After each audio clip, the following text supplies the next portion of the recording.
The following is a presentation of the Championship Racing Network. Drivers, start your engines. Pull those belts down tight one more time, warm up those tires, hit your marks, and let's go racing, boys and girls. Nascar, Indycar, Formula One, Formula E, and NHRA Racing Talk. This is the Championship Racing Network. Now here is your hosts, Steve West and Matt Nicholson, with producer John Myers. Indeed, ready for 2026 from all of us here at the Championship Racing Network, even the one that's not here. I'm talking about myself, Steve West, Matt Nicholson, producer John, who's on CRN Live on YouTube, and even producer Molly of the podcast. We all wish you had a very Merry Christmas and a Happy New Year. But it's that time. First show of 2026, and we got a whole lot of stuff that we got to get into since we were last with you. It's been 2 weeks after all, and even though it was the holidays, plenty of stuff to talk about. More distress for the Hamlin family, unfortunately. The NHRA continues their buying spree. We'll get more into that in a bit. The first memoriam of Greg Biffle has been announced. We've got a whole bunch of teases coming in Formula One. We got a change at the top of IndyCar. Well, that's just the iceberg for the new year. Let's see if we can't avoid it. We're not the Titanic after all. We'll kick it off right after this. Stay right here for more on the Championship Racing Network.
Four tires and 2 cans of fuel, and we're back to more racing action on the Championship Racing Network.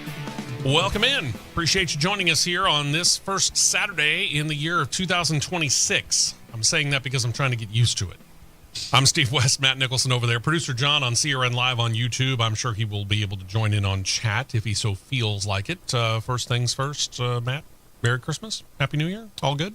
Likewise to yourself. Yeah. Everything's all good. Yeah, if you're looking on CRN Live on YouTube, you can tell that our flagship radio station is still celebrating it. Trees still up. Is there a tradition in your house about when you have to have things down by? It was down the day after. Okay, is that normal in your house? Typically. Yeah, Typically. it's pretty typical, the same thing. I didn't used to worry about it. I would leave it up. However, my wife, on the other hand, is all about making sure that it's all down the day after. Yeah, well, it was wanting to say probably 8:30, 9 a.m. Can you help me take the tree down? Can I sleep?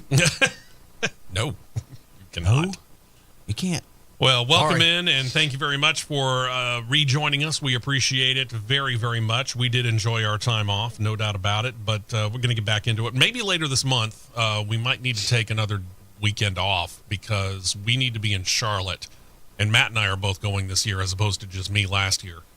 But we're starting to get a little bit more actively involved in the National Motorsports Press Association, and our annual conference is coming up at the end of this month. And just to make sure that we get up there on time, because, Atlanta, enough said. We may end up taking that last weekend of the month off. We haven't fully discussed it yet. We'll let you know. But, yeah, it's something that we are considering. Yeah, considering I'm not on the hour this year. Yeah, I understand. All right, so here's the situation. We do start off with the Cup Series, and unfortunately we start off with news that we don't want to talk about. No.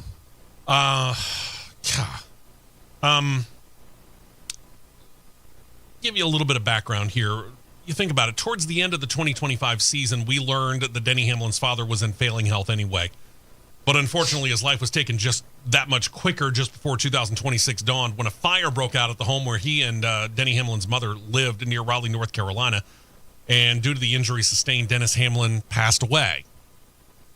Dennis and Mary Lou were found by first responders outside of the house in Stanley, North Carolina last Sunday evening, but suffering from what they termed catastrophic injuries. They were attended to by fire and rescue until the ambulance arrived, took them to local hospitals. It was there where Dennis passed away.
Yeah, it could be so much.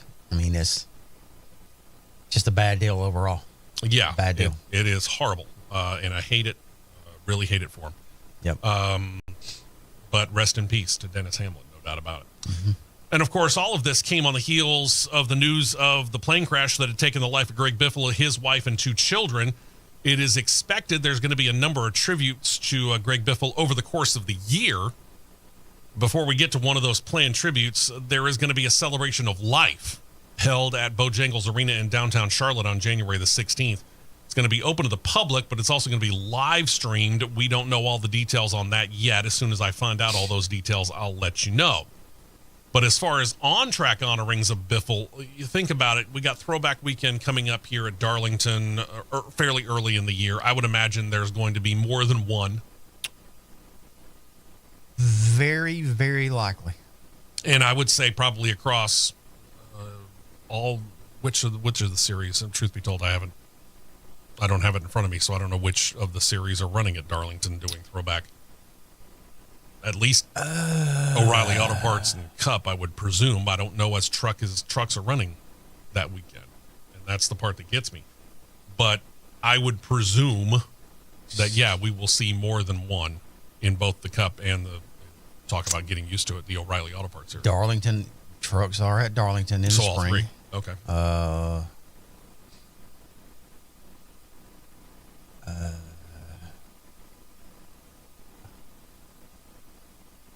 And it's only trucks. Only trucks. Only trucks and check Cup. Check that. All three are there. All three are. Okay. All three are there. Yeah, I would imagine plenty of them will. The interesting thing about it is the very first one that will show up on track isn't actually in NASCAR. It's an IMSA. Core Motorsports, KOHR. Core Motorsports is going to kick things off. They run Ford Mustangs in the IMSA Michelin Pilot Challenge Series, and they've chosen to mimic the classic Granger sponsor number 60 car that Greg Biffle ran back when, even before it was the Xfinity Series. Going to use the colors, the number font on the entry for that Rolex 24 Hours of Daytona. It is the look and the number that Biffle ran in 2002 when he won the then Busch Series title. Evan Slater and Ray Mason are going to be co-drivers on that car later this month, and I got to give them a lot of credit. They really nailed it. The only thing really it's missing is the word Granger on it. Yeah. And Greg Biffle. Yeah. That was very, very well executed scheme right there. Yeah. If that shows up at Darlington, that's the leader in the clubhouse for me, because that's spot on. Unless somebody breaks out a scheme that mimics the National Guard car. I'd have to see how well they did it. Looking at you, colleague. Yeah, I'd have to see how well they did it. Looking at you, colleague. Yeah, exactly. Or either that or... You got the number 16, so knock it out, man. Either that or hit his last 3M scheme that he ran with white and black. It wouldn't surprise me very much at all to see all the RFK Racing entries mimic something of Biffle's past. Yeah, that plus, colleague having a 16 car. That'd be perfect. I firmly expect AJ Allmendinger to have some form of a throwback to him. Yeah, I think it would be perfect for that. No doubt about it. A name that is not necessarily really well known in and around anything other than straight line racing, Skelsey, is actually going to be involved, sort of, when it comes to NASCAR. Spire Motorsports continues to kind of expand things out. Even though they're growing in NASCAR, they've now announced the hire of Giovanni Skelsey, known as Gio, to be their first driver in Spire's new 410 winged sprint car entry. They're going to run full-time in 2026 in the Kubota High Limit Racing Series. That's the one that Kyle Larson runs, correct? Kyle Larson and Brad Sweet, yes. Okay. Gio Skelsey, by the way, is the son of former NHRA Top Fuel and Funny Car champion Gary Skelsey. Claimed the 2023 World of Outlaws Rookie of the Year. He's got 12 wins, 88 top 5 finishes so far in a fairly young career. He's also taking part in the upcoming Chili Bowl Nationals. It's not surprising to me that the son of a very well-known and top-level racer gets involved in racing, but usually when we see that, they tend to get involved in the same kind of racing that their father did. He's going a much different direction. Typically. Yeah, Gio's going a much different direction than Gary. Yeah, just like same way, kind of in a similar way that Gio Rogero is going. Yeah, and I don't have a problem with it. I think it's great. I mean, whatever you got to do in what you find that you love, maybe you find that you didn't love what your dad did, but you found that, being on the dirt and 410 spring, wing sprint cars, if that's your style, man, knock yourself out. Yeah, I mean, no doubt. Go to where your niche is. And then to turn around and get Spire to start up their own team and to bring you under their wing, so to speak, and let you run under their name. Okay. Ain't got a lot to complain about there. Considering Spire's one less truck, they got the ability to throw it out there. Yeah, I think it's great. So. Congratulations to him, and I hope he does very, very well. It'll be interesting to watch. Speaking of which, by the way, got some dirt racing locally here. If you've ever heard about the Ice Bowl. Yeah, it's a little wet out there right now. Yeah, it's less wet. It's less ice than rain, but still, the Ice Bowl happens this weekend at a Talladega short track. And if you've never checked it out, you want to talk about having a car count. Ice Bowl gets a massive car count. We talk about that during things like the Chili Bowl Nationals. We talk about it during the Snowball Derby. Ice Bowl should not be discounted as far as getting a car count from people across the country as well. Yeah. Last I saw, it was at 393 or 394 or something like that. Yeah, I rolled by there. It was still really kind of dark when I rolled by there this morning, but you could tell there were, still some lights on, and man, that pit area looked packed. Yeah, and today would be one of those iffy days for me because it started running at 7:30 this morning. Whew. Yeah, they're picking up from yesterday, and I don't think I could strap in a car at 7:30 in the morning. Well, yeah, I mean, I could, but they had to make up a little bit from last night. Finish up the events from Friday, and then going to pick right up for Saturday. And then things go into tomorrow as well. No. And today. Okay. Finish today. So today is your day. The good news is the rain should be gone. I looked at the forecast a little bit earlier. All the rain should be out of here. But, hey, just in case, maybe take an umbrella or, poncho, whatever you feel like. Just have it with you just in case. Today would be one of those days I would want to qualify. Oh, I bet. Qualifying today because the racetrack should, I use that term real loosely, should be lights out quick. There you go. If it getting reworked, it should be lights out quick today. Yeah. All right.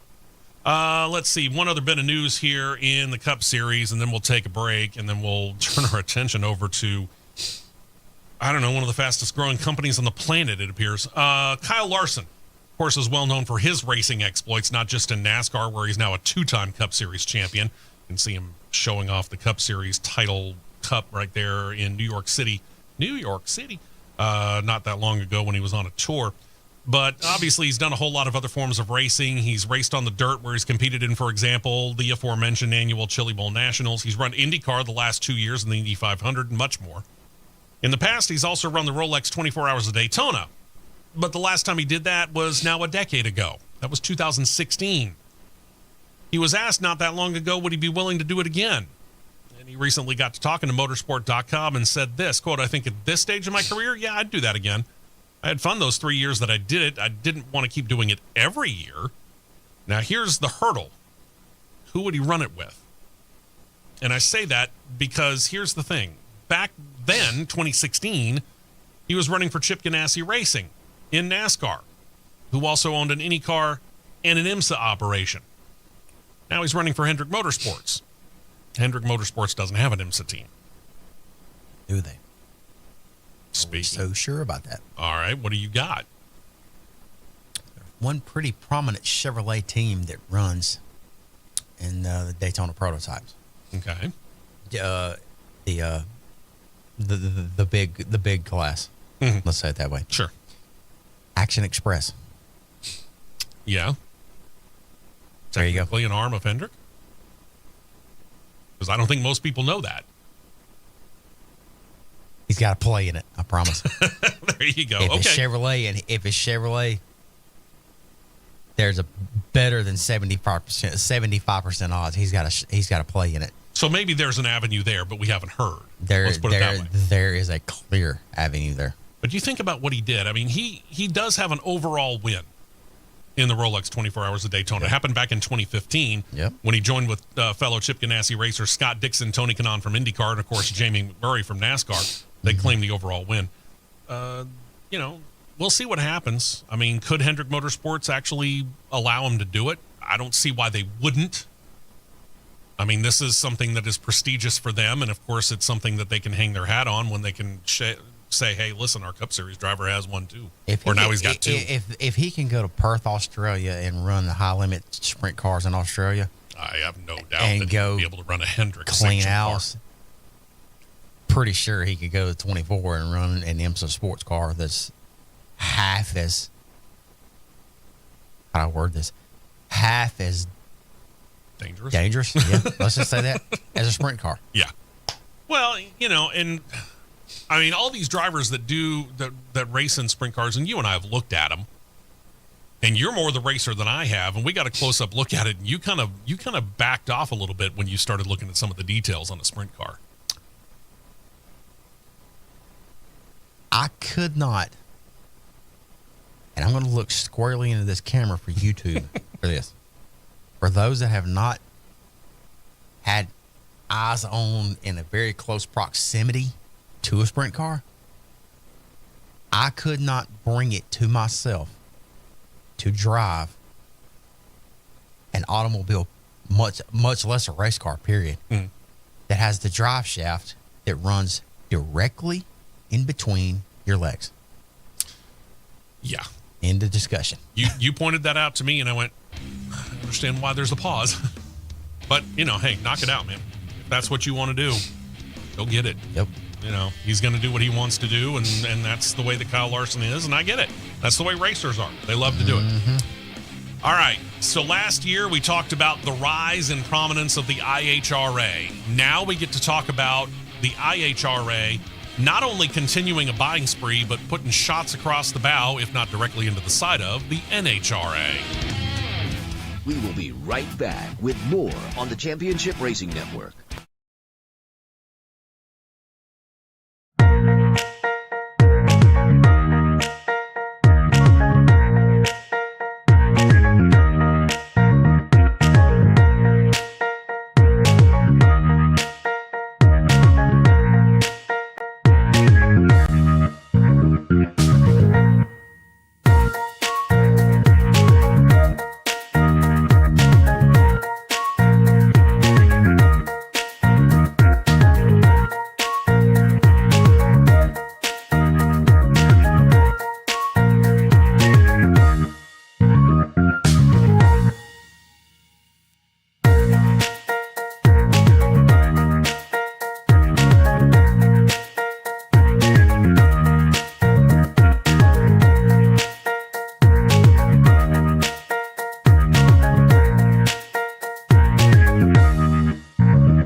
Two tires only, and back out to the track for more action on the Championship Racing Network. Oh, the things we talk about in the background. Oh, boy. So our flagship station, by the way, just to let you know, has a weather forecast from a very well-known local weather forecaster, James Spann, who's been in the Birmingham area 50 years, it seems like. Quite a while. Yep. Big while. And, we get to talking about it, and you get mentioned by James Spann in a weather forecast. That's big time. The ice bowl get mentioned in one of his forecasts. That's big. Yeah. Then we got to talking about some of the other things that have made his weather forecasts and like storm coverage and stuff like that. And Well, let's just say there's one infamous one out there as you're headed out towards Jasper. Highway 78. All I'm going to say. Yeah, we'll just leave it at that. It's across from a fairly well-known barbecue place.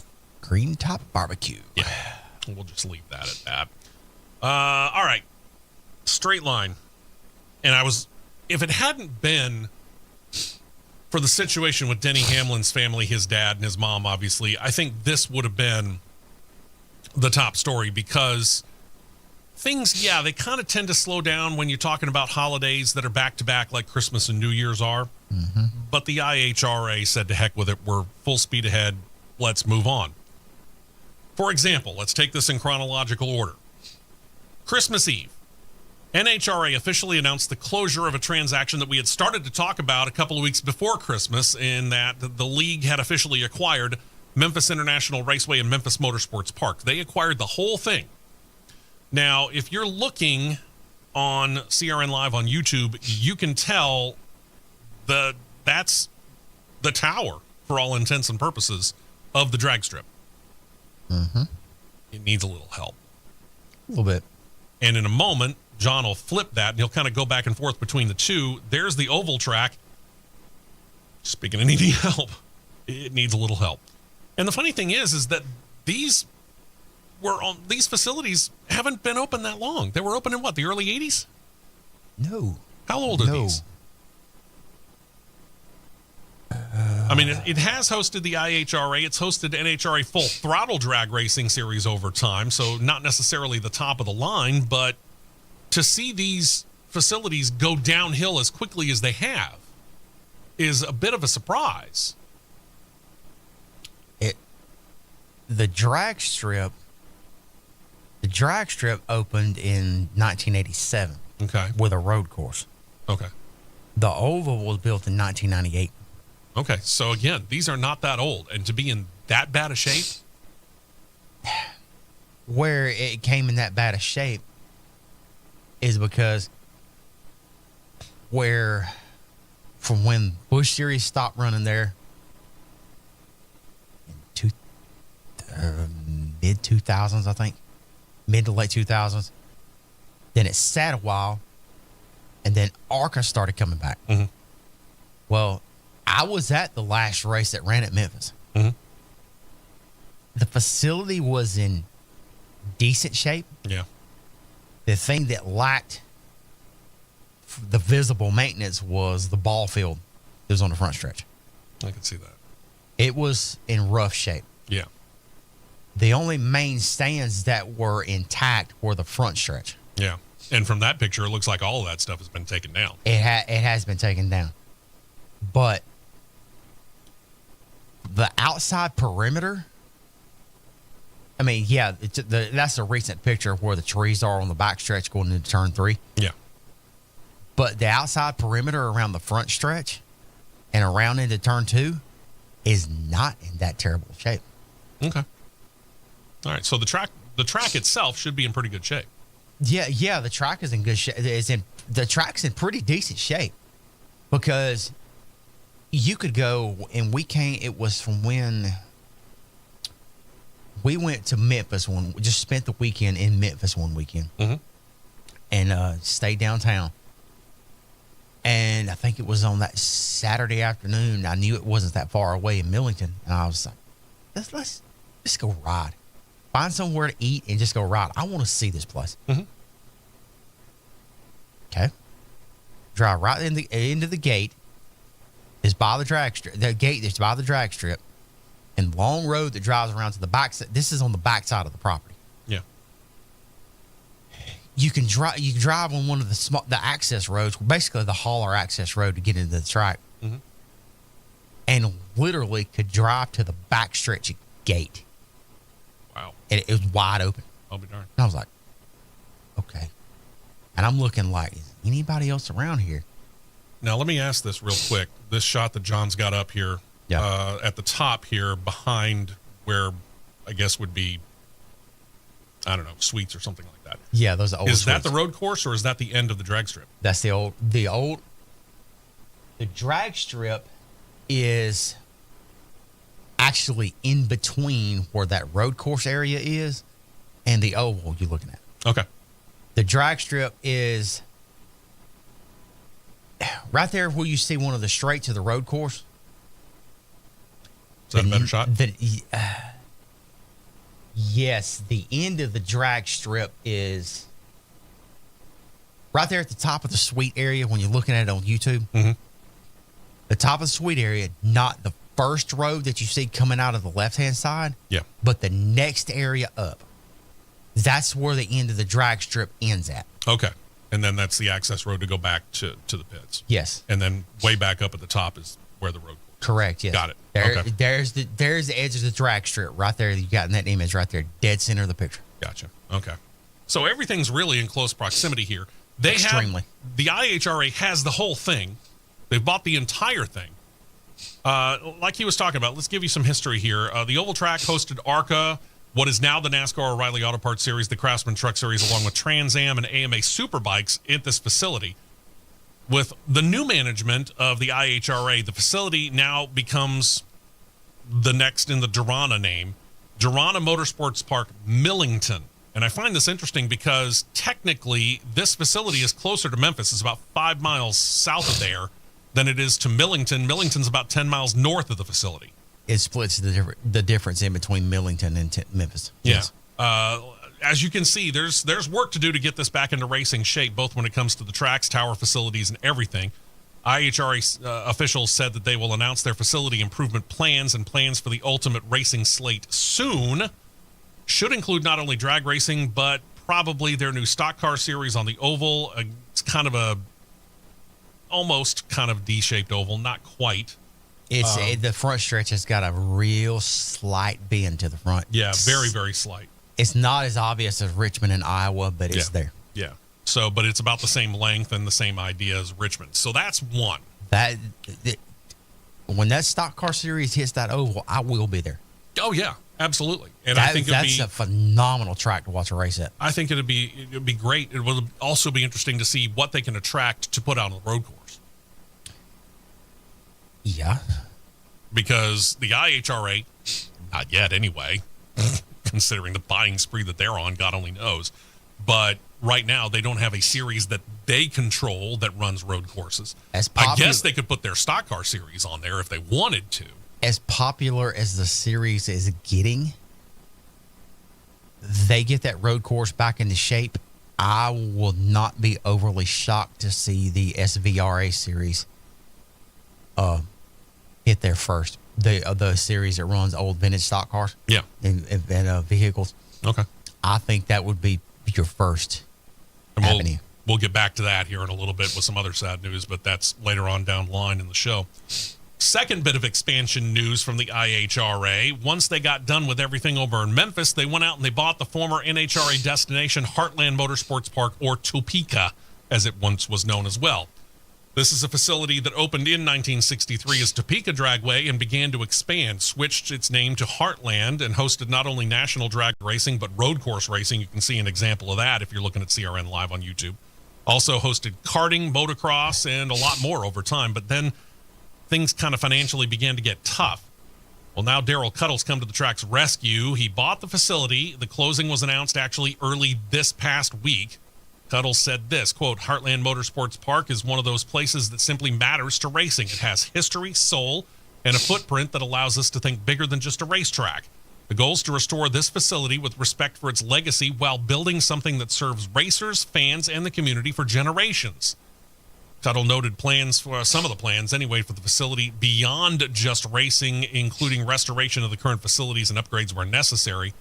Cuddle said he envisions this as something of a year-round destination spot, not only for motorsports, but for plenty of other forms of entertainment, things like live music, in concert, and festival form. He wants to expand out the fan areas from the grandstands to the vendors and the restrooms, along with the events that they plan to use to bring in tourism dollars to benefit the Topeka, Kansas community. And by the way, don't go thinking yet that Cuddle's done. He's not. We'll get to that here in a moment. But Heartland Motorsports Park, they were just on the NHRA schedule within the last few years.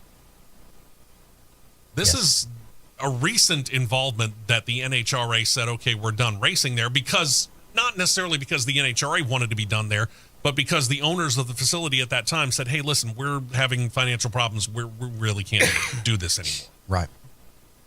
And it's interesting that Cuddle all of a sudden happens to be the one that comes to the rescue on this. Because there's a big area right there. I mean, yeah, they race in and around Chicago and so on, but they don't really have a place where they're going in the middle of the country like this anymore. And one would have thought the NHRA would have tried to figure out a way to fill that void. Especially as long as that region has been on the schedule. Yeah. But in the end, the IHRA swoops in and they take it over. And like we said, this has a road course as well. And you can see where some vintage old racers are racing in that particular picture if you're looking right there on CRN Live on YouTube. So I would imagine kind of similar. I'm thinking that Heartland is going to be very similar to Memphis. I'm going to have a hard time saying Durana because everything's named Durana under their name. So I'm just going to use the location. Yeah. In the fact that the different forms of racing that they could take to Memphis, they can simply take to Topeka as well. Could, yeah. Very, very well could. Is there an oval? No. At Topeka? Okay. So it's just a road course. Trucks raced there in the early years of Truck Series, but they raced on the road course. Okay. So it's simply a road course and a drag strip. Yeah, because I think, if I'm not mistaken, parts of the road course actually merge onto the track strip. That wouldn't surprise me. One of the straightaways. I mean, when you look at that they're certainly paralleling it right there. Yeah. In that picture that we put up there. So, I don't know. It'd be interesting. All right. Think he's done? No. Sorry. Not so fast. Not yet. Just a couple of days after announcing the Heartland purchase, IHRA officials issued a press release. They have bought Rockingham Speedway. Press release stated that they bought the track with a commitment to preserving its motorsports heritage, but investing thoughtfully in a legendary race property at the same time. Their plan, they state, is to restore the track to its former glory, look to use the facility for more than just racing, kind of like what we were talking about at Heartland. Among the things they want to do, the statement reads, facility upgrades, expanded fan amenities. They want to bring in entertainment options like concerts, festival-style experiences to go with marquee racing events. NASCAR, of course, returned to that track just last year with the Craftsman Truck Series and what's now the O'Reilly Auto Parts Series. Both are scheduled to return there again this year. IHRA owner Darrell Cuddle said about this, quote, "This isn't about changing what made Rockingham special. It's about investing in it, taking care of it, making sure it continues to be a place where great racing and great memories are made." Then there's the other question. What about the facility that's right across the street? Rockingham Dragway. Yep. This does not, at this point in time, include Rockingham Dragway. We'll get back to that. But think about it. IHRA starting their stock car series. We've been talking about it when it came to Memphis and Topeka. But you want to talk about a nice centerpiece for the kickoff of your stock car series to put it at Rockingham? It would be, but for how the cars are going to be set up, Rockingham's just a fraction too big. You think? I know. I get the funny feeling he's still going to put that series out on this track. I really do. But you have... Because why else would you buy it?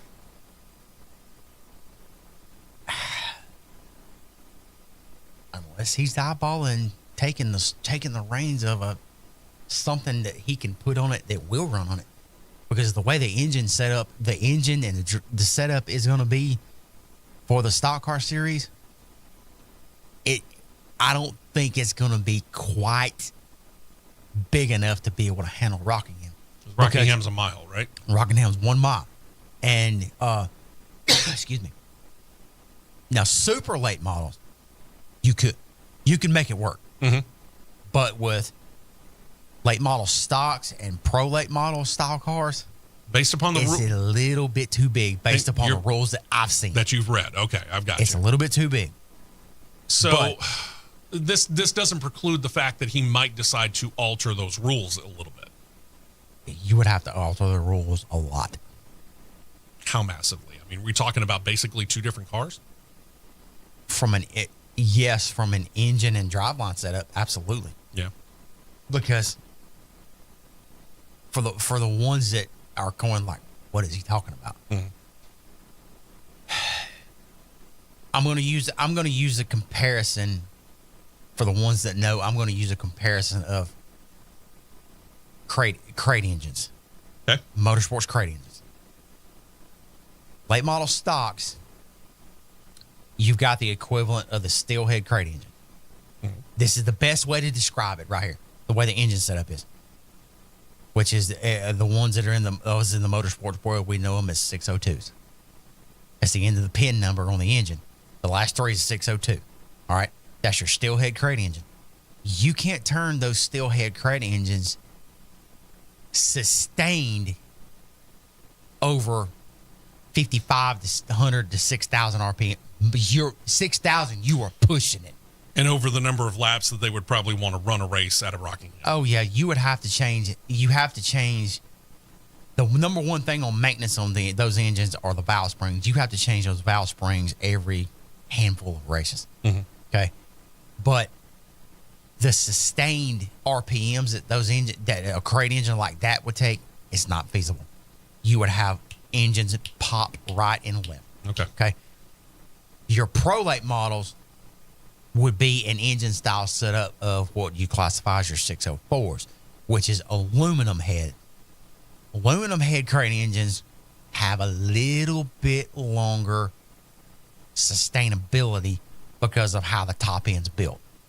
They can hold a little bit more RPM, but I don't think it's quite enough to be able to run a 100-mile race at a 1 mile track. Yeah. Because of the length of the straightaways and how the engine, how it would tack out really, really quick. Mm-hmm. And how much momentum you'd be able to go, because those cars would have so much grip and be stuck to the ground so hard that you'd be able to flat foot it around there. Yeah. So. Yeah, because, I mean, you and I have laid eyes on it back before all of this happened. Yeah. And, yeah, Rockingham is deceptively high banked. Very. So, yeah, those cars, they probably would stick like glue. Mm-hmm. So, here's the thing about Rockingham that kind of gets me. Its sister facility, so to speak, the dragway, is technically right across the street from the main entrance of Rockingham Speedway. Yes. The two have never been co-owned. Not yet. This is where we're going to start talking about the money situation and the shots at the NHRA after this. We will be right back with more on the Championship Racing Network.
only, fuel only. Go, go, go. We're back to the Championship Racing Network. Welcome back in, talking about the IHRA on a buying spree. They bought Memphis Motorsports Park. They bought Heartland Motorsports Park in Topeka, Kansas. And they bought Rockingham Speedway. All of those closed. We'll talk about the money situation here in a moment. I want to continue to kind of talk about the ramifications of buying Rockingham. Because if you are the former owners who sold to the IHRA, to me, this is probably a best case scenario for them. You struck while the iron was hot. You got NASCAR back in 2025. They return again this coming year. And it was certainly very popular for them to be back at Rockingham. Yep. So it's a great time for them to sell. It's obviously a fantastic facility, very, very historic. I understand why Darrell Cuttle would want it. But as we did just before the break, his stock car series really isn't set up to run there. Yet. True. Right now, it's not. Now, let's take you back to that godforsaken lawsuit for just a moment. And remember the fact that there were texts back and forth about how the NASCAR officials were looking at the Superstar Racing Experience, the SRX series, which ran 6 weeks out of a year on short tracks that were shorter than Rockingham, by the way. Substantially. And still thought that that might actually be something of competition for NASCAR. How does NASCAR, I'm not going to say how does, because you're not in the hallways there. How should, let's put it that way, how should NASCAR look at this purchase by Darrell Cuttle and the IHRA?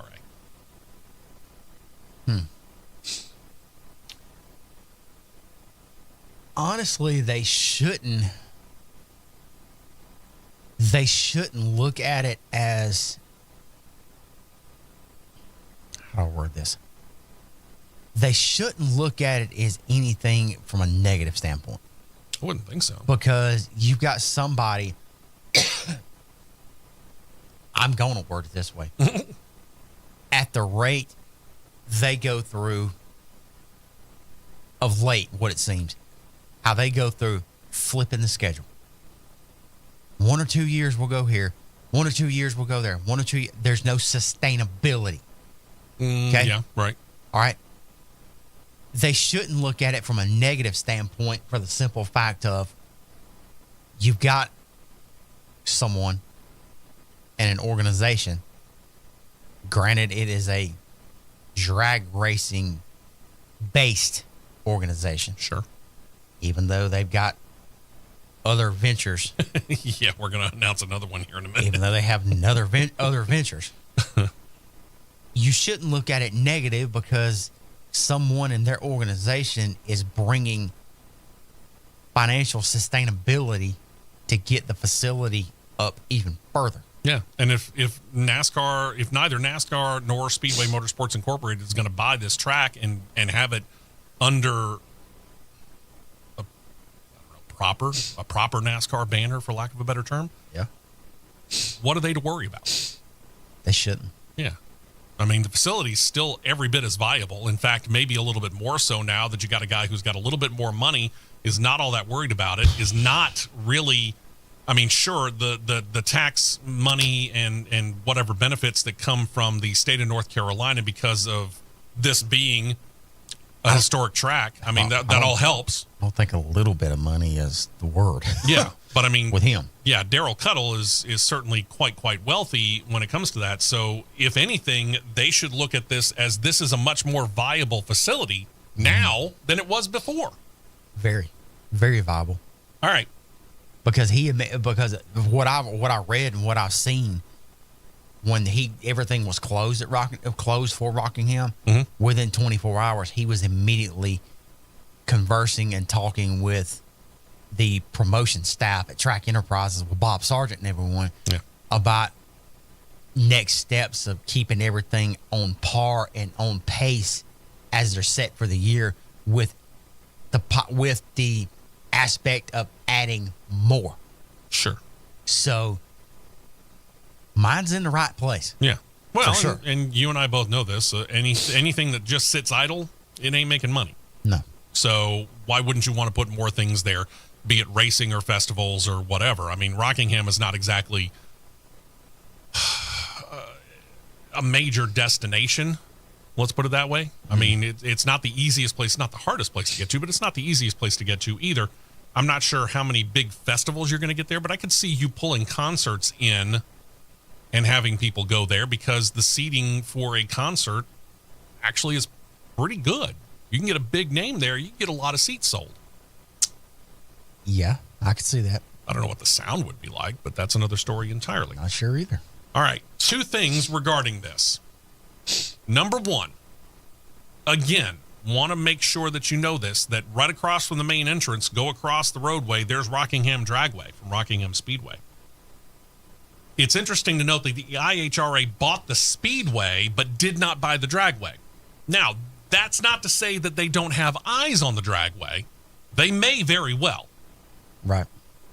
And here's the other part. This is where the shots fired at the NHRA come into play.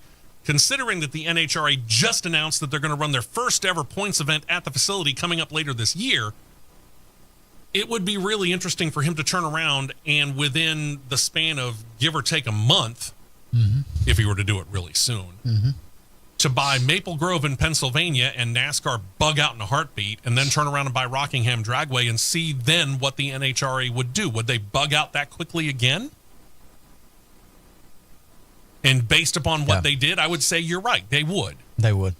They would, and it would really throw another wrench in everything because Rockingham's in the countdown. Yeah. They took the place. No, they didn't take the place of Maple Grove. 131 took the place of Maple Grove. Yeah, they were the second race, I believe, in the countdown. Yes. To have to replace 2 races at the very beginning of your countdown, basically within a year of them being of them running there, and you having to change the venue. Whew. I think not buying the Dragway was a peacekeeping move. Maybe, because he did say that they did reach out to the NHRA after they bought Maple Grove and said, we would still like you to run there. And they still bugged out. Yeah, because NHRA sees them as a direct threat. And they are. Oh, and then some. Yeah, and they are. And absolutely, then some. 100%. And then we got the question, we saw it in the chat, and we've talked about it a little bit before, but let's go ahead and re-mention it here. Daryl Cuddle, this guy came out of the middle of nowhere, kind of just bought the IHRA, said, hey, I want to get back to prominence. And I went, okay, so I'll pay attention to that. And let's see what happens. That's why we started covering them a little bit more than a year ago now.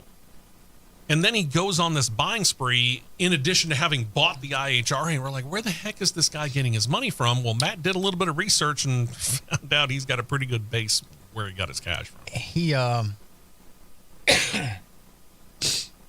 I'm going to use this analogy here. So, a few years ago, when the murmurs were going on about Michael Andretti getting in NASCAR. Michael Andretti doing that. Okay. Yeah. Pretty sure I said on these platforms of ours that he's already here. He's already there. Mm-hmm. I mean, he's quietly there. Yeah. Because all you had to do was look squarely at Spire Motorsports. Look at the sponsorship. I'm going to call it the sponsorship train on all their cars.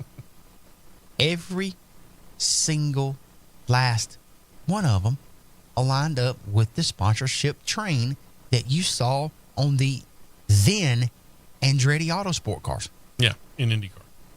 Okay? They've now changed Andretti Global. Yeah. All right. And by the way, on the same style, yeah, Andretti is not front and center, and it's named Cadillac now. It's TWG, yeah. But Cadillac with TWG is effectively an umbrella related to Andretti. Yeah, because... Don't think that the Andretti family isn't involved with the F1 team either. Yeah, because the TWG is owned by Dan Towers, and Dan Towers is a co-owner in Andretti Global. Here you go. All right. He's already there. All right. Daryl Cuddle, and it's clear, a pretty high-profile real estate mogul, does business what I have understood and read with none other than Elon Musk.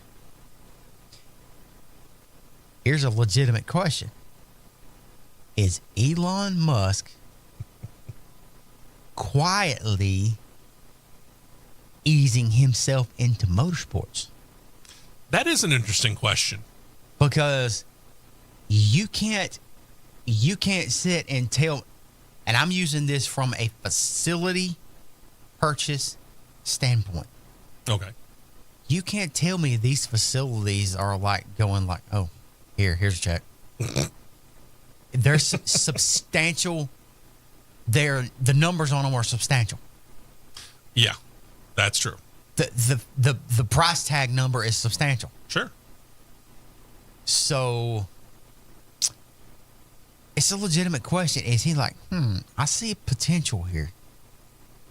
I'm going to quietly be the Michael Andretti of IHRA and go, here you go. Here you go. Elon, this facility right here in Rockingham, North Carolina, is outstanding potential. You want to go in with me and get it? Yeah. How much is it? For somebody that's about to have a net worth of nearly $800 or $900 billion. It's not really hard to stroke a check. No, it's not hard to stroke a check. One. Two, I'm just waiting on, hey, here you go, Francis. Here, France family. Here's $3.5 billion for NASCAR. Ooh. I'm throwing a number out there, hypothetical number here. Here's $3.5 billion to buy it outright.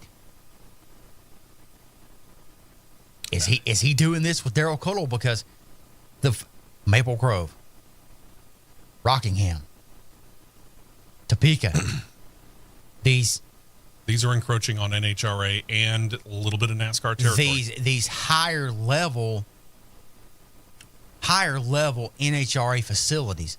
And yes, Topeka is, you still consider Topeka a higher level NHRA facility. Mm-hmm. A historic NASCAR facility that is still in good shape. Mm-hmm. Okay? You literally sitting and you ask the question, which track's next? That's what we're asking. Which track is next? I mean, at this point in time, we're like, there was a part of us that went, okay, he bought that initial run of 7 facilities, and we're like, okay, wow, that's great. Congratulations. Mm-hmm. Not thinking, oh, he's about to go on another buying spree. But yet here he has, and he's gone and he's closed on 3 different facilities just in the past 2 weeks. And they're signing new member tracks Constantly. 5 to 8 a day. Yeah. The run that Darrell Cuttle is on over there with the IHRA is just unreal. And it's why we started to cover and to watch what's going on with the IHRA. Because, again, this was at one point in time a direct competitor to the NHRA, and then for all intents and purposes, they disappeared. Mm-hmm. They went poof off the face of the earth. Now Darrell Cuttle has taken it like Ray Evernham wants to do with the IROC series, which died after 2006, and he wants to revive it. This is what Darrell Cuttle's doing, but Darrell Cuttle is going at it at warp speed. And from the how he's doing these historic facilities and revitalizing these historic facilities. Because I'm going to backtrack and say this right here, and how he's expanding into untapped territory for a respective style of racing. Case in point, nitro drag racing. Mm-hmm. Alabama used to only have one. True. Now they have 5 and counting. And they're all IHRA member tracks. IHRA member tracks. Not a one is NHRA. Rocket City, Alabama International, in Steele. Rocket City's in Huntsville, Madison area, Harvest. Alabama International in Steele. Holiday Raceway in Woodstock. Which is a new one to mention. They just signed as a member track. A new one. The other one, we were talking about Montgomery earlier. The other one. There was another one. There was another. Baileyton Drag Strip in Baileyton. Okay. And Montgomery, which is going to host the first Nitro event in the state of Alabama, to my knowledge. Yeah, because the NHRA's never run here. NHRA's never run in Alabama. And I don't know, was the IHRA in their previous iteration ran a Nitro event here? I know they ran like sportsman and modified races at Steel, but not a Nitro. Yeah. Maple Grove, Topeka, Rockingham, Memphis. All right. Atlanta on the verge. Let's just word Atlanta on the verge. Yeah, which is another former NHRA Atlanta facility. on the verge. These are shots. What's next? Again, these are shots. Definitely, these are shots across the bow of NASCAR. This is saying, hey, listen, we're here. We are definitely going to be your competition. But with, you think about it, Maple Grove, Memphis, Topeka, more than likely Atlanta, all of these places where the NHRA has run in the past, maybe this is a shot right into the side of them. And it is interesting to note that they did reach out when they bought Maple Grove and said, hey, listen, we still want you to be here. We'd still let you run here. But the NHRA said no. So there's a definite delineation here. The NHRA doesn't want to have anything to do with the IHRA. There is. And at the rate he's going, and with the apparent financial backing that he has, whether it be solely from him or if he's partners with somebody else doing it, I'm going to say by July he will make an investment in another major, and I mean a major, stock car facility. Oh, I get the feeling you're right. Yeah. We've gotten a couple of questions here that we're going to address when we get back on the chat here on CRN Live on YouTube. Because I think that they're very good questions and they probably should be answered. Plus, we're still not done with the IHRA because they just announced something else. Good grief. It's like the never-ending story. Daryl Cuddle. Yeah. If anything, you got to give him credit for putting himself into the press. Don't touch that dial. The Championship Racing Network will be right back.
4 tires and 2 cans of fuel, and we're back to more racing action on the Championship Racing Network.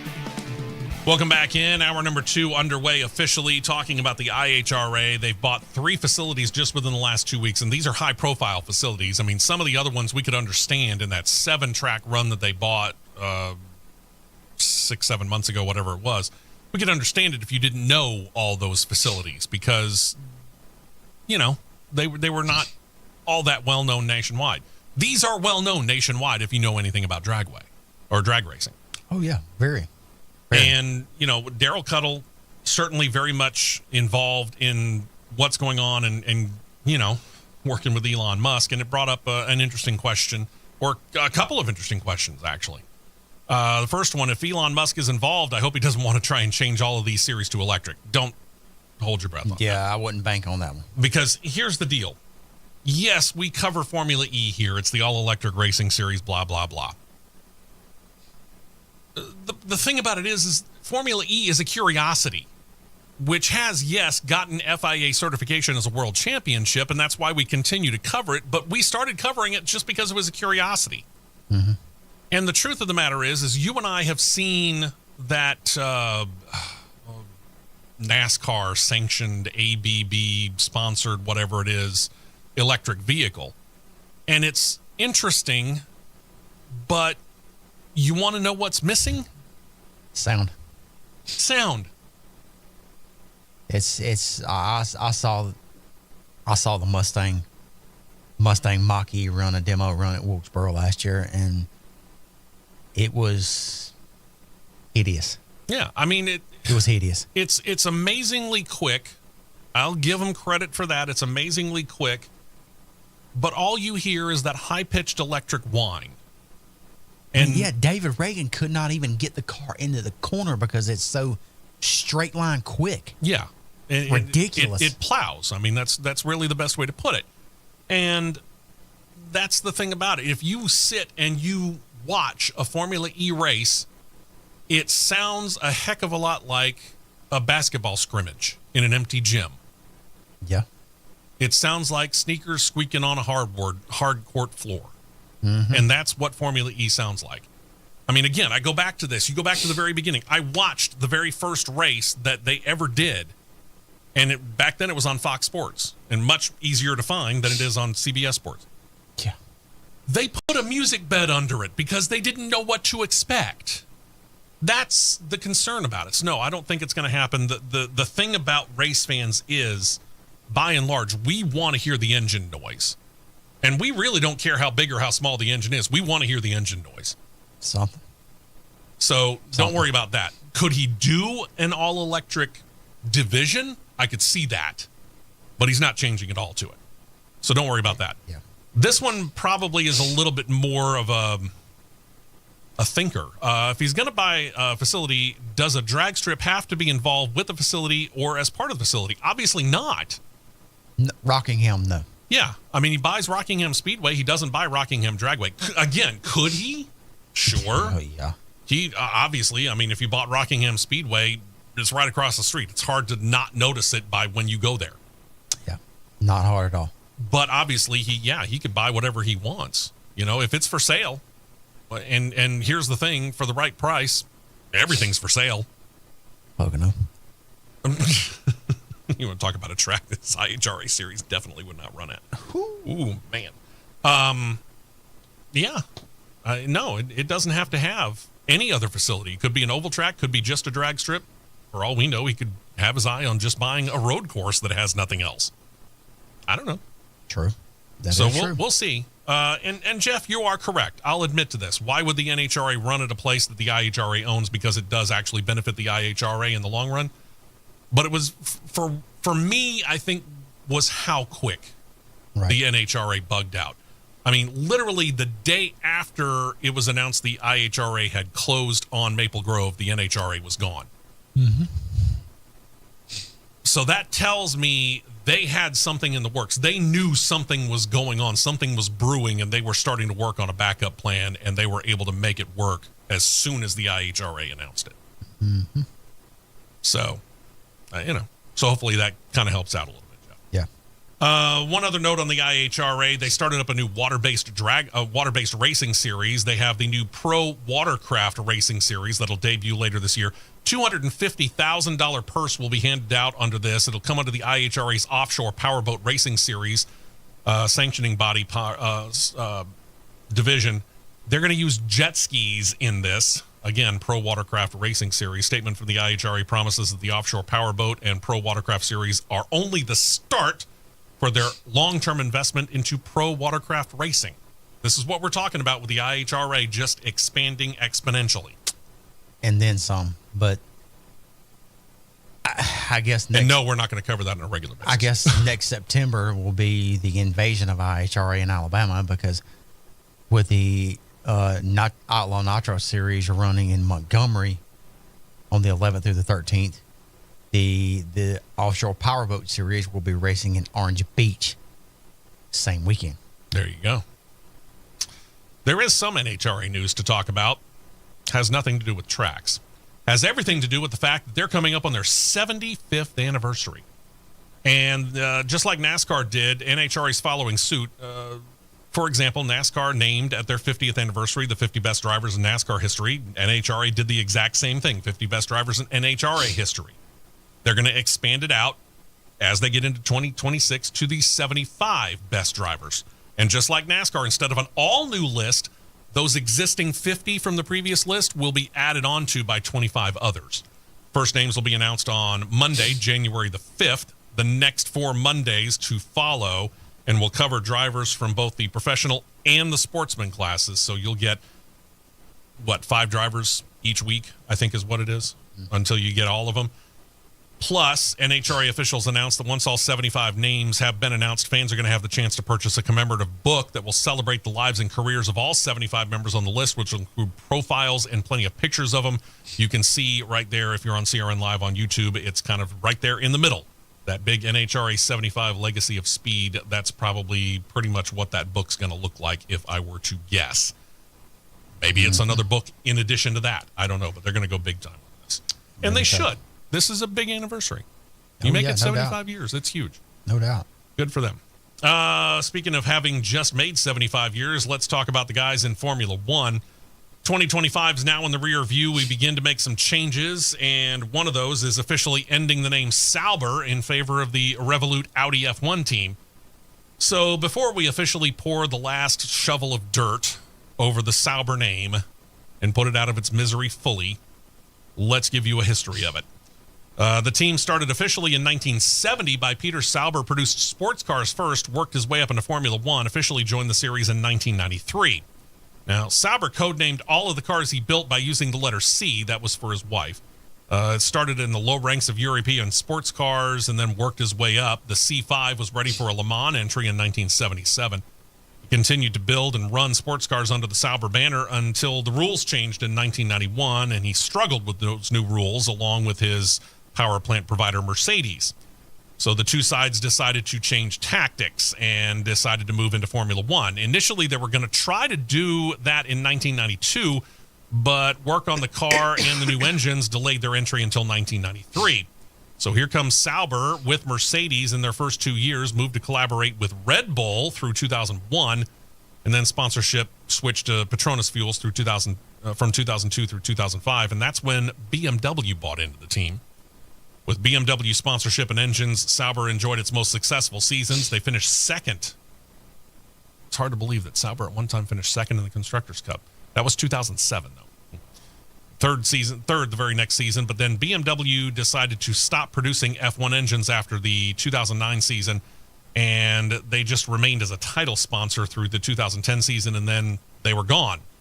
Sauber once again would finish in the lower half of the standings. The best finish after that, 6th. And that happened in 2022.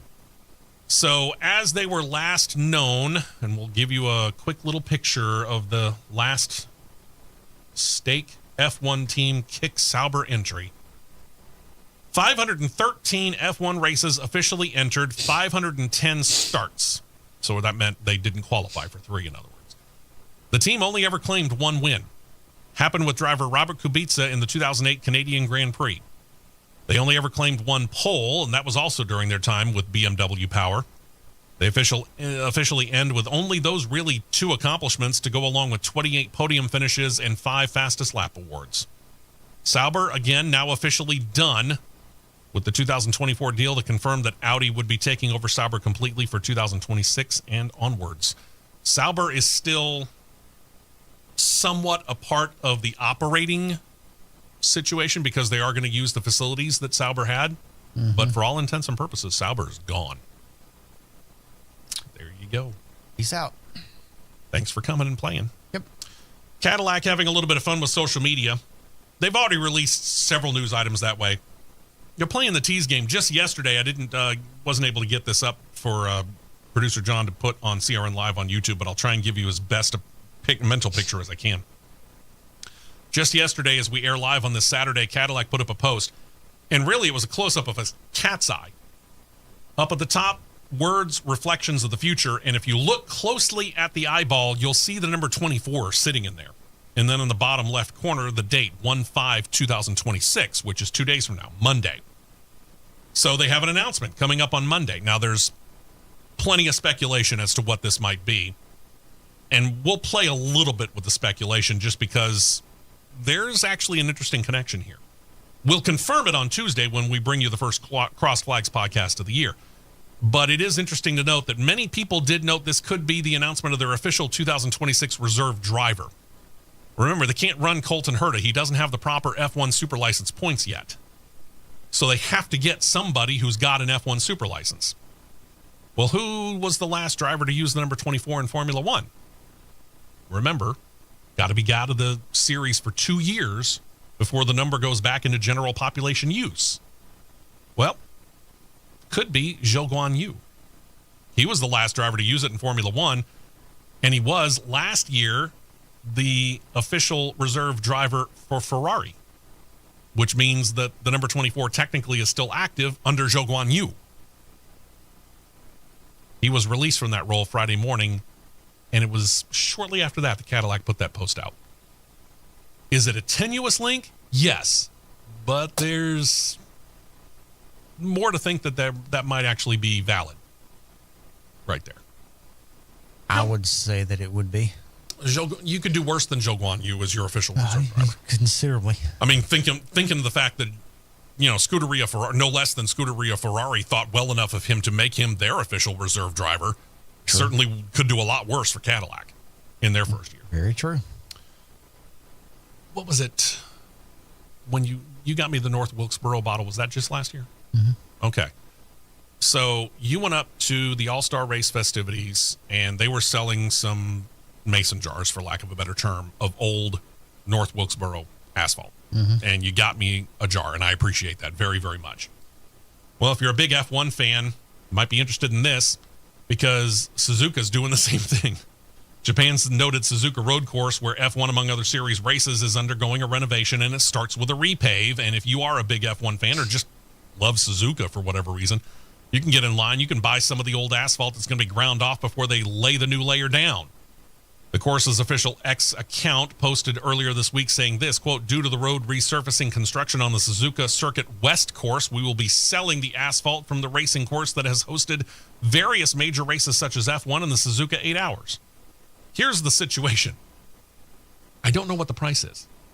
Details on the price have not yet been announced, so I don't know how much it'll cost you. A couple of the responses from that included this, quote, oh, it's the core, huh? About 20 centimeters, right? Surprisingly, it's quite substantial. Another post added, quote, if you put your mind to it, you can turn anything into a product these days. Very true.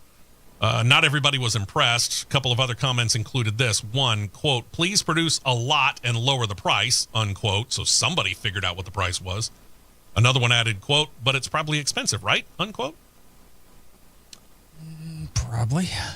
And then there's shipping and handling and all that stuff. Yeah, let's send a jar of asphalt from Tokyo to Alabama. I think I'll pass. Thank you. Yep. Course 2026 now underway. We can look forward to the unveiling of the 2026 F1 racing cars themselves.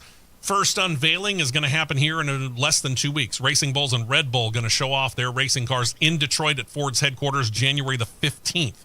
So in 2 weeks, we hope to have pictures that we can show them to you. Audi will come next on January the 20th. Honda will actually show off their powertrain that same day, so they'll actually let you see the engine. That'll be exciting. Funny thing is that, yes, it'll go into the Aston Martin car, but Aston Martin ain't showing off the car yet. January the 23rd, 3 teams will show off their new rides. Alpine, Ferrari, and Haas, in alphabetical order, will show them all off on January the 23rd. Cadillac will take the wraps off of their initial F1 entry on February the 8th. Remember, we talked about this on one of the last shows of 2025. They're going to show it off in a Super Bowl commercial. This has got to be by far the most high-profile unveiling of an F1 car in its history. And that's 6 years and counting. Mm-hmm. The next day will be Aston Martin. And if you think, wait a minute, that doesn't sound like 11 teams, you're right. In alphabetical order, McLaren, Mercedes, and Williams, they haven't announced the dates of when they're going to unveil their cars. It could be in the first practice session of the year. We don't know. Very well could. We'll find out. If you liked the movie, F1 the movie, and you're hoping that there's a quick turnaround to a sequel, I wouldn't go holding your breath. You'll turn blue long before it comes out in movie theaters. F1 president and CEO Stefano Domenicali talked to Britain's Sky Sports as the season ended and did kind of a state of the sport interview, I guess. And one of the things he was asked about was the landmark Apple Films offering. And since the movie banked over $600 million in worldwide box office, there has been a lot of talk about a sequel.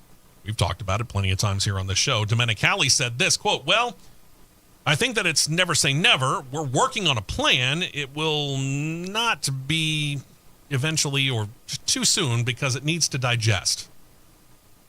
Okay, it's already out on Apple TV. I watched it on Apple TV, in fact. Needs to digest. How much more time do we need to digest it? That's the question.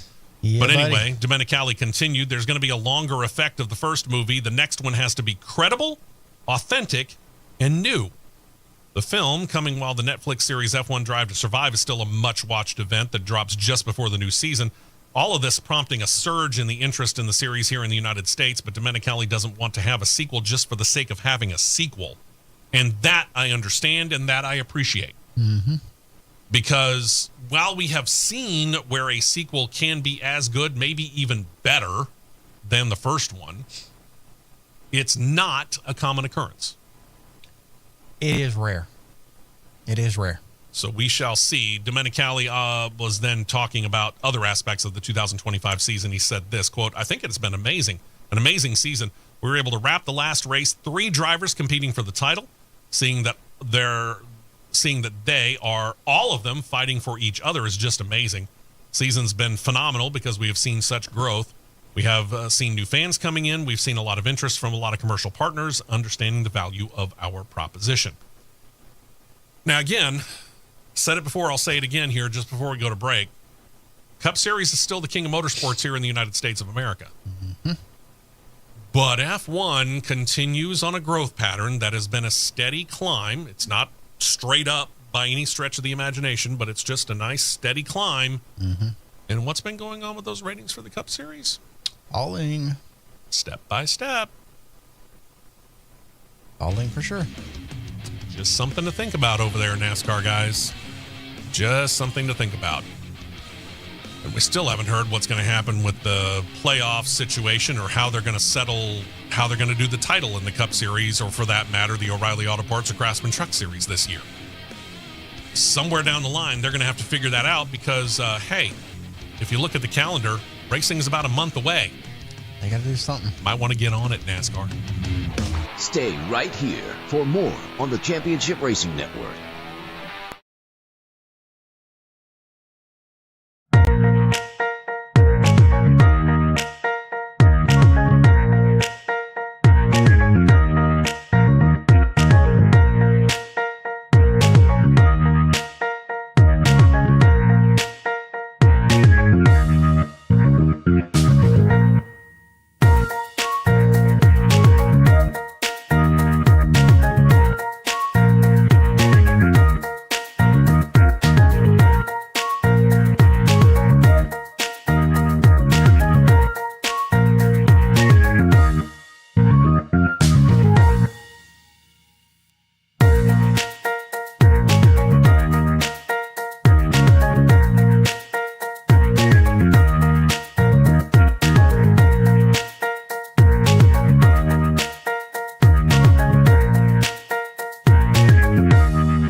away and back out to the track for more action on the Championship Racing Network.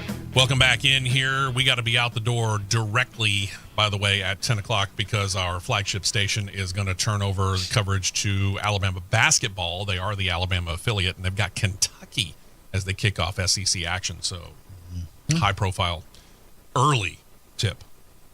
Real early tip. Very. Meantime, we're talking racing. Indycar. And there's a change at the top of the IndyCar hierarchy. They just announced that Doug Bowles is the new top of the ladder. Bowles really is an IndyCar lifer. He started off as a racer himself. He was then a founding partner of Panther Racing, with Sam Hornish Jr. at the wheel. They won titles in 2001 and 2002. Was back during the CART IRL split. And then he joined the sanctioning body himself, worked his way up to president of one of the most famed tracks in all of the world, of course, the Indianapolis Motor Speedway, named to that position in 2013. There he oversaw the 100th annual Indy 500. Then oversaw what was called Project 100, which included updating the facilities inside and out. And I had not been there before they did the update, but I went there in 2021 when they did the NASCAR IndyCar doubleheader. Mm-hmm. And I'm here to tell you, they did a fantastic job inside and out on that facility. Got to give them a lot of credit for that. Yep, I'm due for a trip back. Yeah, we need to go see more than just what I saw there, and you didn't get to see racing there. You just did a tour, which granted got you on the track. And I will go straight the most southern way I can say this. I was as happy as a lark there with it just as quiet. Oh, sure. Yeah, the first time I ever laid my eyes on the track was 1996. We went out there along with a buddy of mine who I was living in West Virginia at the time. He still is a big Mopar guy. Mm-hmm. And actually, if you're a Mopar person, I would suggest you look up a thing called Howell Automotive. If you're looking for speed parts, Gary can set you up, and he can mail them anywhere. And he and I drove out to the Mopar Nationals that year, which were being held in Indianapolis. And he set us up at the old Speedway Motel. It's not there anymore, but back when it did exist and we stayed there, it was right under the grandstands under turn 2 of the rectangle. And we were able to go up and find a little way to cut through the fence and stand up on the hill, and we could look directly down the backstretch. Nothing on the track, but just, it's kind of like the first time you and I walked into Darlington. Air. History just smacked you in the face. And all you did was stand there.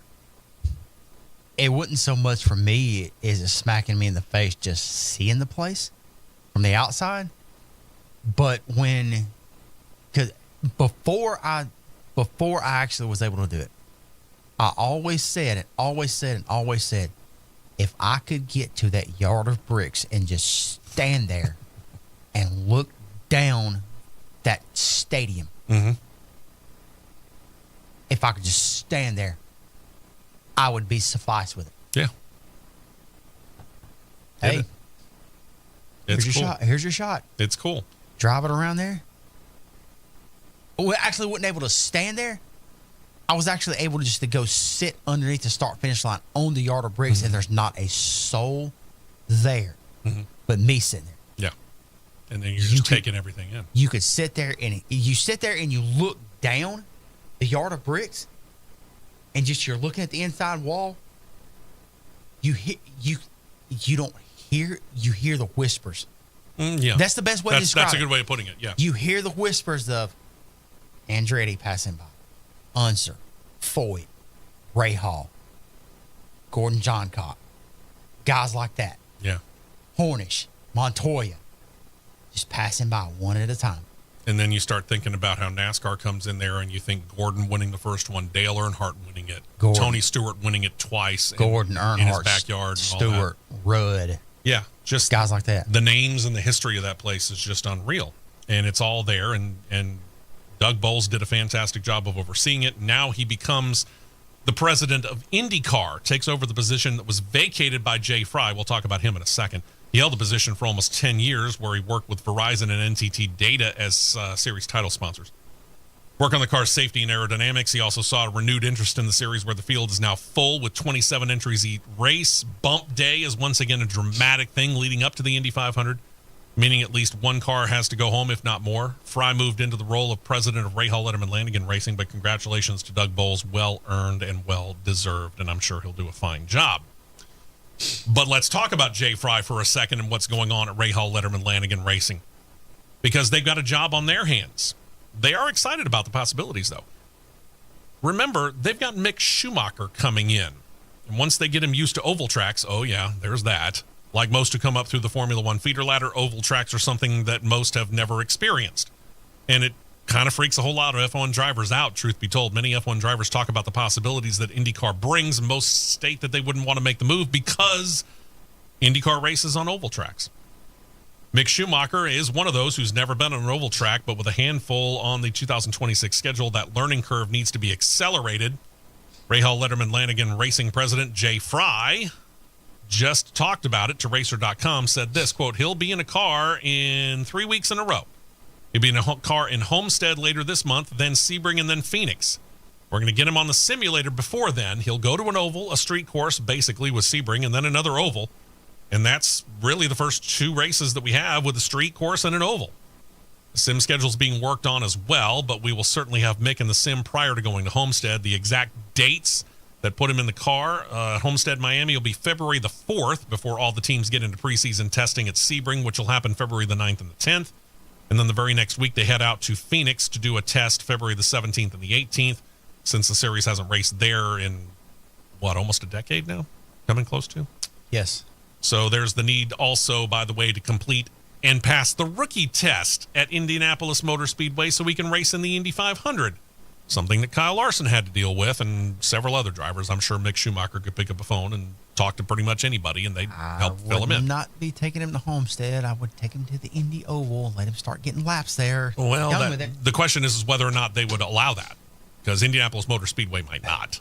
That may be why they're taking him to Homestead. Pretty sure they would. Maybe not. We'll see.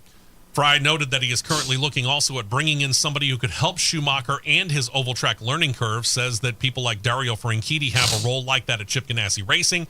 Rick Mears often mentors young drivers over at Team Penske. Fry noted this, quote, sometimes it's good to have somebody kind of go between the drivers to help them. So that's something that we're definitely looking into.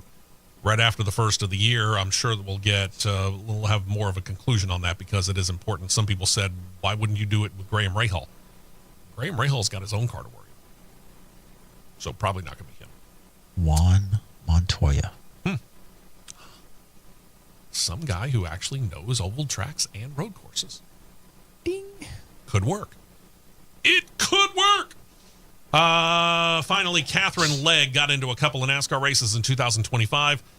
Still got her eyes on the Indy 500. Over the holidays, got to talking about her plans for 2026. She's currently working on a plan to get a ride for the 2026 Indy 500, told Racer.com, quote, Indy's in your blood. I want to be able to do it and have a shot. When I drove for Sam Schmidt back in 2013, had a really good car, but I messed it up. Then I went back with Rahal in 2023. I thought I'm going to have a shot because Rahal has good cars. We really didn't have a great car that year. She not only... She out-qualified everybody. She really did. She not only would love to have a ride that could improve upon her career best of 22nd in the Indy 500, she's also got her eye on doing a double. Not the double. I'm not talking about the Indy 500 Coca-Cola 600. A double. Remember, we got to talking about IndyCar and NASCAR meeting up and running on the same track on the same weekend at Phoenix in March? She's looking at that. Quote, as long as you're in with a shot and you feel like you still got it, and I feel like I've still got it, I want to race again at Indy, but I'd love to do Phoenix as well and do both the Cup weekend and IndyCar. Maybe the only other driver who goes there to be able to do both. I can all but guarantee there will be an IndyCar driver that crosses over. And there should be. There will be another one that crosses over. Yeah, there should be. There will be somebody that crosses over. Inspired. That crosses over St. Petersburg. They would be foolish not to. There should be to do the truck series. Do the truck double. Okay. Truck Indy double. All right. Do a crossover at Phoenix. Makes sense because you got them on the same facility. Yeah. Do it. And I would say this, it's much more difficult to have a NASCAR driver flip over and do the IndyCar race because now you've got that limit of 27 cars, and all of those 27 cars are spoken for.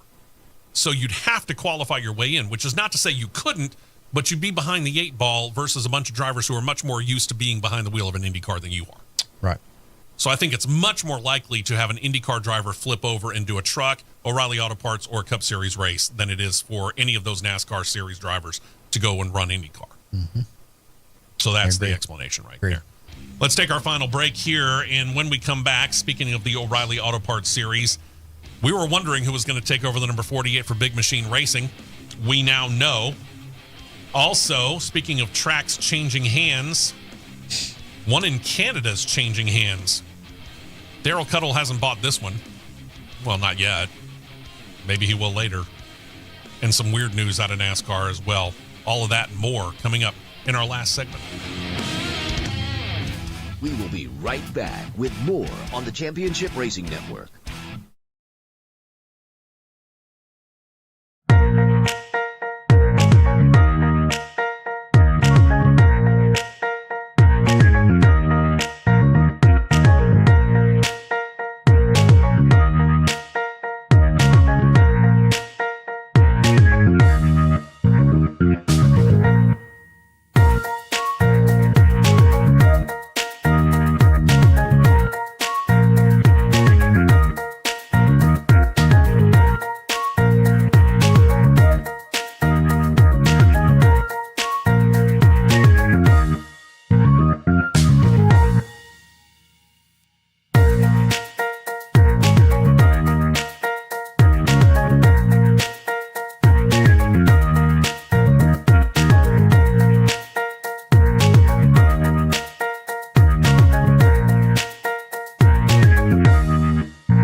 Fuel only, fuel only. Go, go, go. We're back to the Championship Racing Network. One final segment here for this particular weekend show, and we kick it off with news about the O'Reilly Auto Parts Series. Still going to have to get used to that. There's a lot of stuff to get used to in 2026. That it is.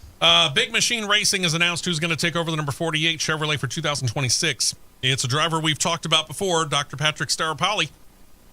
This is a guy who works regularly as a retina surgeon. He takes over the car from Nick Sanchez. Sanchez surprisingly got released from the ride at the end of the 2025 season, despite having claimed to win in 2025. So you think, why? In the first installment of the 2026 edition of How Big Was My Check to Buy This Run? There it is. Star Poly made his series debut in the early part of 2025 with Sam Hunt Racing, ran 4 races, highest finish 16th at Martinsville. In addition, he's got 4 Craftsman Truck Series races under his belt, best finish of 15th at Martinsville, 6 ARCA Menard Series races that resulted in 3 top 10s. Star Poly came into racing prominence back in 2013, claimed the 2013 Peak Stock Car Dream Challenge, which resulted in him becoming a Michael Waltrip Racing development driver. Remember Michael Waltrip Racing?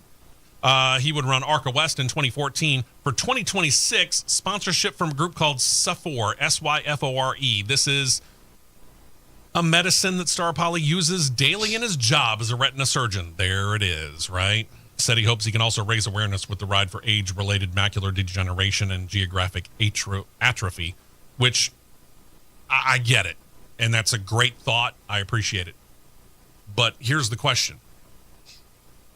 Are you really better off as Big Machine Racing with Star Poly behind the wheel than Nick Sanchez? Sorry, but no. Think we'll leave it. You're really not.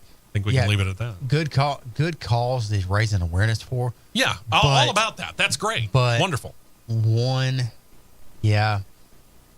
This is the newest installment of how big of a check can I write to get a ride. Mm-hmm. 2, you might want to go ahead and start letting your patients know that you're probably only going to be in the office on like Tuesdays and Wednesdays.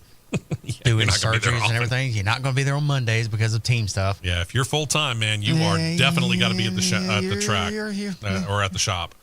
Yeah. All right. Sorry, guys. Truck Series doesn't have a whole lot, but there is one thing to note. A track that the Truck Series has raced on in the past, has been around since 1961, got themselves some new owners. It's Canadian Tire Motorsports Park, at one point in time known as Mosport. It's been sold to a new group. It's a trio that says that they're committed to preserving the track's racing history, supporting the existing racing community and fans. Oh, where have we heard that before? Oh, that's right. We heard that a lot from Daryl Cuttle, didn't we? Anyway, this management team, led by Miles Brandt and others, not Daryl Cuttle, will remain in place under the new owners. They promise to let fans in on their future plans next month when the track hosts the Canadian International Auto Show. A short statement from the new owners said this, quote, Canadian Tire Motorsports Park is a place with deep heritage and loyal community. Our team is proud to be its next steward. We're committed to respecting everything that makes CTMP special today while building a foundation for an elevated experience in the years ahead. Look forward to sharing more for our vision this coming February. What are the chances NASCAR goes back north of the border? I mean, there's been talk of the Cup Series maybe actually going to Circuit Gilles Villeneuve in Montreal. But could we see the Truck Series go back to Mosport or Canadian Tire Motorsports Park? Is that possible? I'm not going to say probable. I'm going to say maybe, but I'm really not so sure. Is it more likely that they would go to another facility with a bigger profile, kind of like Circuit Gilles Villeneuve? I would say so, yeah. Okay. Yeah. Again, there's the Canadian version of NASCAR. Used to be called CASCAR. I think it's now called the Pinty Series. Mm-hmm. Obviously, they would want to go there, but I don't know whether American NASCAR, I guess we could put it that way, would go back there. I don't know. It's. Let me see something here.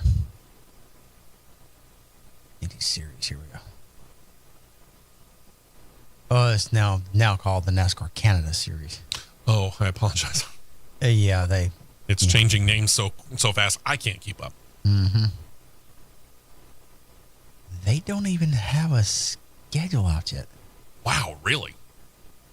Ooh. Not that I can see. All right. Well, maybe they were waiting on this. Maybe waiting on this announcement to finalize it? Possibly. Maybe? Possibly. I don't know. I mean, it makes sense that they would go there because, again, this is a track with heritage. I mean, I remember as a kid hearing about Mosport, and I had to go look it up to find out where it was. You know, back before the internet, you had to go to the encyclopedia, not Wikipedia. Yeah. I don't know. That'll be interesting to see. I hope that they're able to do good things with it. Here we go. Here we go. Finally. Okay. They have Canadian Tire. They open at Canadian Tire. Okay. June 6th, Autodrome Chaudière in Quebec, a doubleheader. Riverside International in Nova Scotia. Oh. Autodrome Montmagny Montmagny or whatever, a doubleheader in Quebec. July, Kalabagi in Ontario. Staying on mostly the eastern side. July 25th, Edmonton. Okay, now we're starting to get a little more further out west. 8th to 9th, Trois-Rivières, whatever, Quebec. That's the track they need to run at. Okay, NASCAR Yes. Cup Series needs to go up there. I would run there. Yeah. Yeah. They do the double. They run in with Indy at Markham. Right. August 29th, Complex Icar, whatever, in Quebec. Back to Canadian Tire in September, and then end at Delaware Speedway in Ontario on September 12th. So, wow, the overwhelming majority of the races are in the eastern half of Canada. Yeah, because that'd be a long haul up to Alberta. Yeah, it would. But, hey, you got to do what you got to do, Sure, I guess. Sure. Let's see some other NASCAR news here. While the top series of NASCAR sport Goodyear tires have for many years, now the top feeder series for NASCAR, which is ARCA, in all three of their divisions, they're going to continue to sport General Tire branded rubber on all four corners. Though the supplier agreement, I should say, the finalized the weekend right after Christmas, Hoosier Racing Tires are producing the tires and putting General's brand name on them. Interesting to note. Yeah, very. ARCA President Ron Drager said in a statement, quote, "We're pleased to continue our decades-long relationship with Hoosier Racing Tire into 2026 and beyond. Hoosier has supplied quality and consistent racing tires to the ARCA Menard series since the 1980s. Been the exclusive manufacturer of our tires since 1994. Hoosier tires are manufactured in Indiana, in the heart of ARCA's Midwest footprint, and this agreement will continue to benefit our teams for years to come." Here's the thing. I remember the Hoosier Goodyear battles of the 1980s in the Cup Series before, obviously, Goodyear became the exclusive supplier. It ended in 94, I think. Yeah. Again, Goodyear is the exclusive supplier to NASCAR, so don't expect there to be a tire war anytime too soon. Yeah. Here we go. A group that cheekily calls themselves, quote, "Restore Our Fairgrounds," is seeking a voter referendum that would block NASCAR coming in and racing at the historic Nashville Fairgrounds Speedway in favor of, get this, creating a green space and putting in so-called affordable housing. Yeah. All this is the latest effort from people who moved into the neighborhood of an operating racetrack and now want to kill the thing that made it a neighborhood in the first place. You morons. My commentary. Not necessarily Matt's, or producer John's, or producer Molly's, but yeah. I would say they're probably in fair agreement.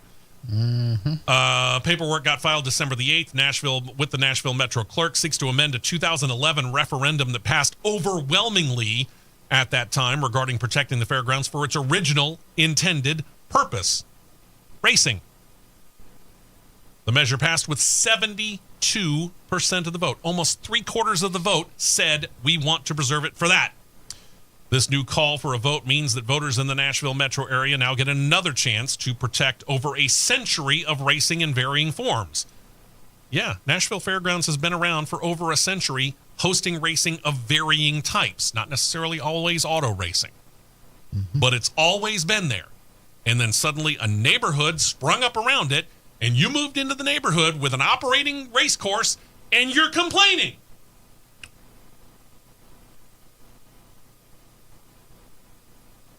Install, for the ones that can't see me outside. Well, that's about the dumbest thing I was about to say. For the ones that can't see my expression, I'm going to describe it here. Insert the image of Kurt Signetti looking at Alabama trying to get the fourth down conversion in the Rose Bowl the other day. Failing miserably, by the way. Yeah. What are you doing? This here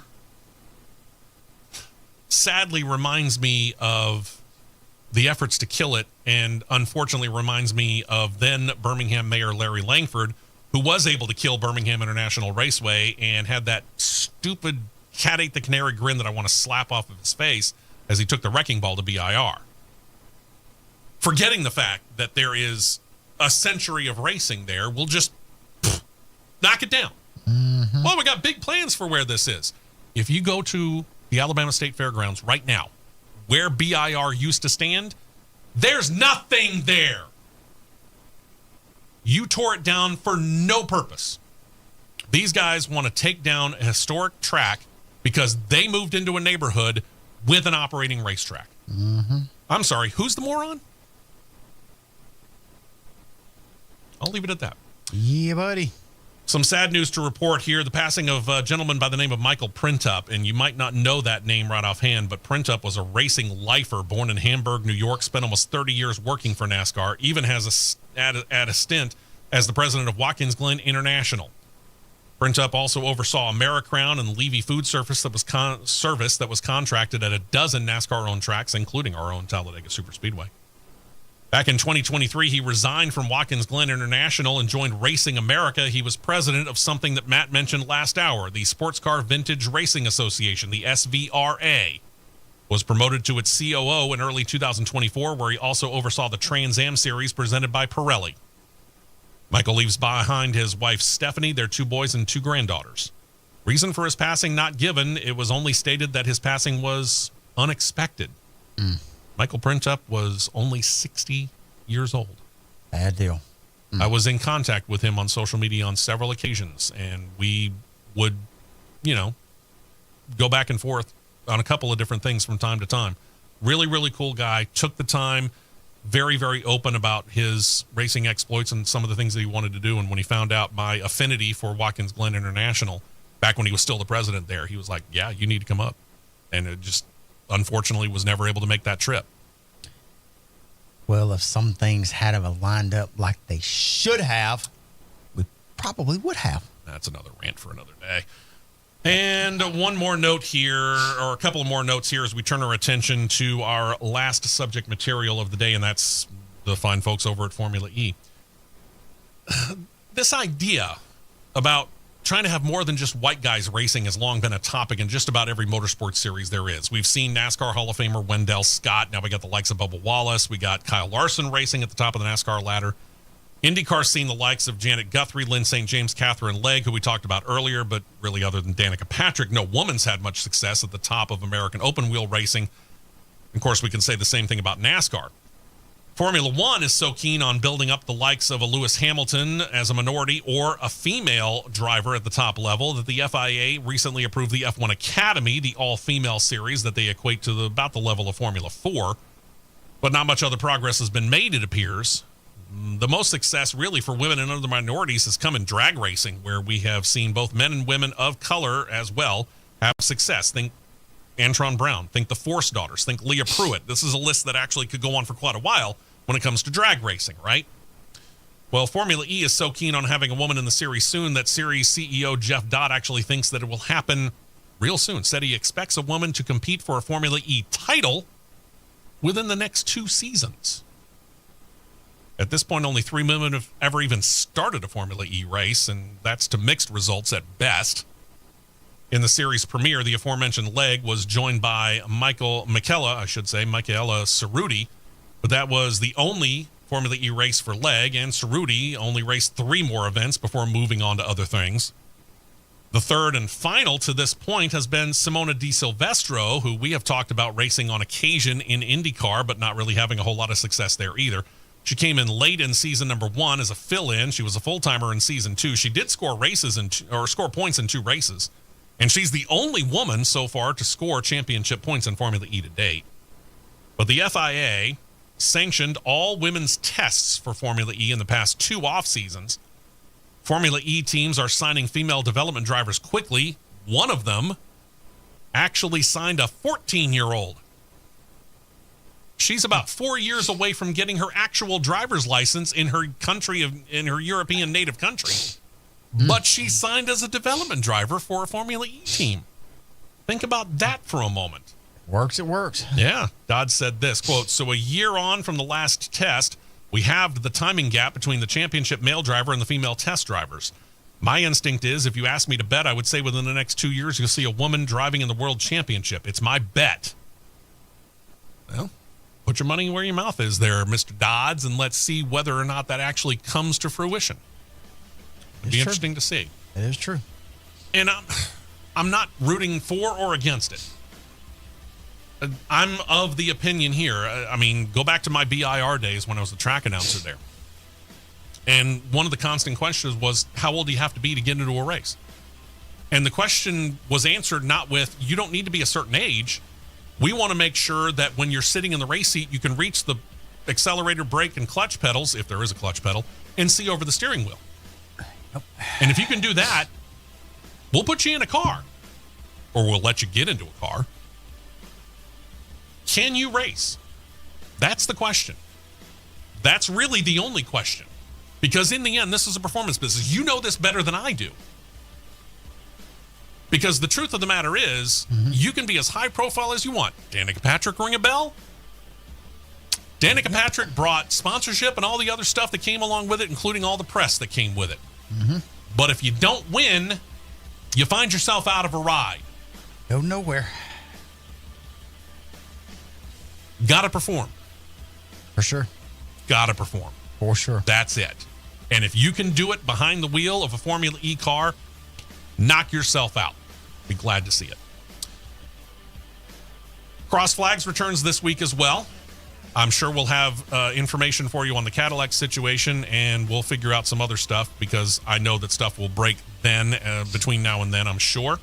So we'll be ready to go with another edition to Cross Flags with producer Molly. Thanks to producer John. Matt, once again, Merry Christmas, Happy New Year. And we're looking forward to a big 2026. Thank you for joining us in the first show, and it'll just be the first of many. Y'all have a great week. We'll talk to you next weekend right here on The Big Show. See ya. This has been a presentation of the Championship Racing Network.